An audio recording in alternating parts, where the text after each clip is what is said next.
Você já quis voltar para Jesus várias vezes, mas você não consegue. Você sente saudades de Deus. Assiste esse vídeo comigo. Meu maior sonho? Já realizou? Não. Meu maior sonho é voltar pra igreja. Porque, tipo, eu tenho um chamado e eu sinto falta da igreja, entendeu? Tipo assim, por mais que eu viva nesse mundo, mas eu sei o caminho certo, eu sei pra que eu vim ao mundo e Deus tem um chamado na minha vida, entendeu? Tipo, eu sou batizado e eu sinto falta. Eu chego nos domingos, todo domingo eu choro, mas eu não consigo falar, explicar. Tu Que sente, o vazio que eu sinto, por mais que eu tenha um telefone bom, só pode uma preenchido. casa boa, um carro bom, uma moto boa, uma conta com dinheiro, mas o que eu sinto mesmo falta eu ainda não tenho. E tipo assim, não é fácil. Você, verdade não é fácil eu falar pra você que amanhã eu vou entrar pra igreja e vou aceitar Jesus, porque não é.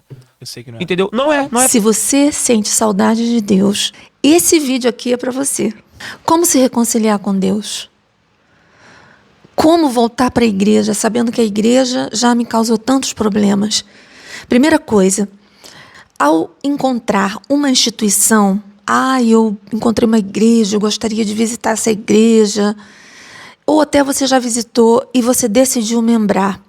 Paralelo a isso, não é na semana seguinte, no mês seguinte, é no mesmo dia. Você decidiu fazer parte de novo de uma igreja? Agora, no mesmo dia, você vai fazer um altar particular seu para Deus dentro da sua casa.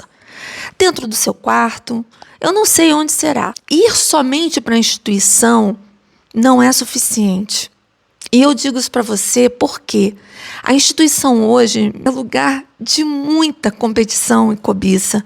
E já já você vai entender por quê. Por isso, quando você decide ingressar na igreja, você que está retornando e já não é inocente, você já sabe que dentro da igreja se passam muitas coisas. Dentro da igreja, uma pessoa fere a outra, existem ciúmes e competições, você já sabe disso. Isso para você já descortinou, você já chegou numa certa idade espiritual. Para você voltar agora, a primeira coisa que você vai ter que fazer é esse altar, para que você possa participar novamente do corpo místico de Cristo. O que é o corpo místico de Cristo? Lembra daquela palavra de Paulo dizendo que a igreja é o corpo, Cristo é o cabeça. Quando nós decidimos fazer parte do corpo de Cristo na terra, nós vamos para a instituição. Porém, na instituição somos ensinados a fazer parte do corpo místico, que é mediante a nossa vida espiritual. Jesus também disse: se vocês não estiverem em mim, vocês não podem fazer nada. Se as minhas palavras não estiverem em vocês, ou se vocês não estiverem na videira, se vocês não estiverem recebendo essa vida invisível que ninguém vê, vocês não vão poder fazer nada, vocês não terão poder. Então, primeira coisa, procurar uma igreja física, fazer um altar de oração, um altar particular seu para Deus, aonde você vai estar sempre voltando para ali, sempre voltando. Meus irmãos, muitas vezes a gente está dentro da instituição e nós somos cortados, porque nós somos carne. Nossa tendência é a autossabotagem, nossa tendência é nos machucar, nossa tendência é nos magoar, é guardar mágoa. Então, por conta disso, nós, mediante a toda essa inclinação que temos para o pecado, muitas vezes somos atingidos e nos desanimamos. Eu, por muitas vezes, exercendo ministério, lá no meu particular com Deus, voltei para Jesus de novo e disse: Jesus, escreve meu nome no livro da vida. Jesus, perdoa os meus pecados. Jesus, eu me sinto cortada, porque parece que a minha oração bate no teto, Senhor, e volta. Mas eu entendo, Senhor, que sem o Teu Espírito eu não posso caminhar. Essa relação espiritual com Deus é a sua fonte de vida. Se você não tem isso, é como cortar um galho e esperar que ele continue vivo e crescendo e dando fruto. Ele não vai continuar. Ele vai secar e morrer. Então, primeiro ponto, criar o meu altar para Deus, o meu altar particular com Deus. O segundo passo é entender que a instituição não salva, mas dentro da instituição há salvos. Quando Jesus veio, ele não veio somente para os sãos. Muitos entram para a igreja e se escandalizam, porque lá dentro da igreja vão ver pessoas tão ainda pueris. O que eu quero dizer com isso é que as portas da igreja, elas estão abertas para todo tipo de pessoa. macumbeiros, bruxos, feiticeiros, pessoas amargas, pessoas boas, pessoas problemáticas. Jesus, ele diz assim na palavra dele, lá em Marcos 2,17. Os sãos não necessitam de médico, mas sim os que estão doentes. Eu não vim chamar os justos, mas sim os pecadores. Então, quando Jesus afirma isso, nós podemos então entender que a igreja é uma instituição onde vai entrar pessoas muito machucadas.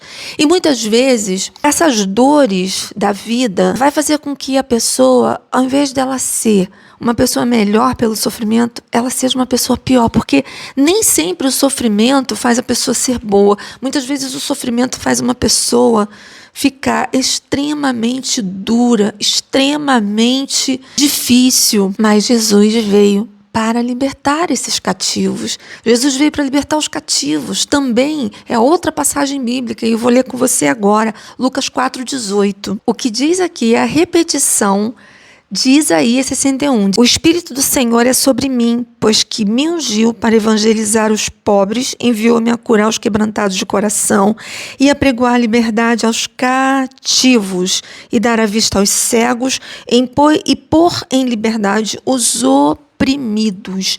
Então, saiba que lidar com pessoas assim, muitas vezes, nos machuca. Lembro, quando eu era bem nova na igreja, uma pastora, ela ensinava pra gente assim: o ferido, ele fere você antes que você possa ajudá-lo. Então, uma pessoa ferida nem sempre é uma pessoa quebrantada. Muitas vezes ela é uma pessoa que ela vai te machucar antes que você possa ajudá-la. Então, por conta disso, você precisa ter uma vida com Deus, porque senão você não vai ver propósito em nada, você não vai ver o sobrenatural de Deus em nada, você não vai ver naquela pessoa esperança. Então, primeiro ponto, fazer um altar para Deus dentro da minha casa, simultaneamente com a minha volta para a instituição. Segundo ponto, a instituição não me salva, mas há salvos dentro da instituição. Eu preciso ter essa consciência. E o terceiro ponto, não assuma ministério precocemente. Toma cuidado com isso. Eu moro em Portugal e aqui as igrejas são muito carentes de obreiros em geral. As igrejas aqui, elas são muito carentes de pessoas. São geralmente igrejas pequenas, são geralmente igrejas feitas de brasileiros, africanos. Aqui a igreja tem uma necessidade muito grande de obreiros, mas nem por isso você pode chegar já abraçando o ministério. Espere, peça para Deus te revelar, peça para Deus consolidar as suas amizades. Peça a Deus para consolidar o seu relacionamento com os líderes daquela igreja. Sabe, ao entrar numa casa, às vezes tudo é muito bonito, mas ali dentro existem situações totalmente absurdas. Assim é a igreja também. Às vezes aquilo que nos parece por fora muito bonito é só uma casca. Às vezes aquela igreja tem problemas sérios. Então, não entre numa guerra sem antes saber no que você está entrando. Como pensam aqueles líderes? Eu vou dizer para você aqui, 2 anos. 2 anos para você conhecer de fato os problemas daquela congregação. Enquanto isso, ajude, mas não assuma responsabilidade, para que você não se frustre. Esse vídeo aqui é para você voltar, mas para você voltar de uma forma em que você não venha se frustrar, porque não adianta você decidir voltar e depois você ficar frustrado, triste, chateado, não conseguiu, deu tudo errado novamente. E não é isso que Deus quer para a sua vida. Deus quer que você continue, Deus quer que você seja uma bênção, Deus quer que você desenvolva o ministério. Mas você não pode chegar assumindo o ministério, você não pode chegar e qualquer convite que te aparecer, você já vai abraçando. Calma lá, espere, fique ali no banco, frequente a igreja, não fique triste se alguém está fazendo, relaxadamente você está ali olhando. Eu estou dizendo isso aqui, mas é lógico, se Deus te dá uma ordem expressa, obedeça a Deus. O que eu estou falando aqui É no geral, precisamos conhecer a igreja a qual nós vamos trabalhar nela. Nós precisamos conhecer os problemas daquela igreja. Uma outra coisa que é necessário pedirmos revelação a Deus é os principados, as batalhas daquela igreja. Com o que aquela igreja luta? Qual é o demônio territorial que age naquele local? Quais são os problemas do passado? O que já aconteceu naquela igreja? Procure sempre saber essas coisas. Não saia abraçando a luta e a batalha daquele povo. Porque podem ser coisas que lá na frente você mesmo não vai concordar, ou a Bíblia não vai concordar. Amém? Um outro ponto que eu quero te falar. Você está num relacionamento errado, ou você está numa profissão errada. Você sabe o que está errado na sua vida. Não espere isso se resolver. Vai para Jesus do jeito que você estiver. Faça o seu altar do jeito que você estiver. Sabe por quê? Porque Deus te ama. Porque Jesus, Ele te ama. Jesus, Ele te quer. Jesus, Ele está de braços abertos para te ajudar a sair dessa situação. Por isso é necessário você dar o primeiro passo. E ter a certeza de que Jesus está de braços abertos para te receber. Então, olha, o primeiro ponto é: faça um altar paralelo à sua volta para a instituição. O segundo ponto é: a igreja não salva, mas há salvos na igreja. Ter essa consciência. O terceiro ponto é: não abrace ministério precipitadamente. E o quarto ponto é: não espere ficar tudo pronto. Quem leva a glória é o Senhor. Então, não espere ficar tudo arrumadinho na sua vida, não. Jesus, Ele disse assim: vinde a mim, todos vós que estáis cansados, sobrecarregados, eu vos aliviarei. Tomai sobre vós o meu jugo, que é suave, e o meu fardo, que é leve. Jesus te ama. Volta para o Senhor enquanto é tempo. Eu vou colocar mais um vídeo aqui e eu gostaria que você assistisse. É o vídeo de uma pessoa que deixou a sua fé esfriar, não voltou quando Deus o chamou de volta e hoje ele está nessa situação, mas ele tem certeza que se ele tivesse voltado, se ele estivesse com Jesus, ele não estaria passando por essa situação. Assiste o vídeo comigo. Qual é o teu maior arrependimento? O meu maior arrependimento é ter fraquejado espiritualmente. É o meu maior arrependimento. Porque quando eu vivia com minha esposa, a gente vivia na igreja. Fizeram evangélico, né? Sim.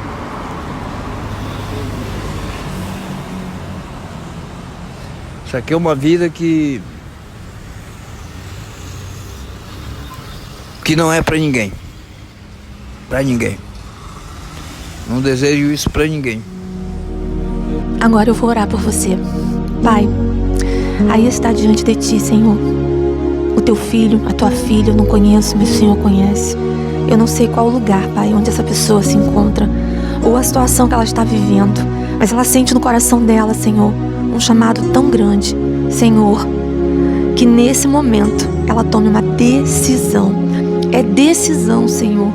E ela precisa, hoje, Senhor, hoje ainda, quarta-feira, ela precisa, Senhor, retornar para os seus caminhos antes que seja tarde. Por isso eu oro, Senhor, para que o Senhor cerque ela agora, cerca ele agora, com anjos. Segura essa pessoa pelas tuas mãos, Senhor, e guia esta pessoa, Senhor, para esse lugar onde o Senhor tem tudo preparado e planejado. Senhor, eu abençoo esta vida em nome do Pai e do Filho e do Espírito Santo de Deus, e que o Senhor venha fazer o teu querer e a tua vontade. Pai, assim eu te agradeço por tudo, em nome de Jesus. Amém. Não se esquece de curtir o vídeo, de deixar o seu comentário. Deus abençoe muito você e até o próximo vídeo.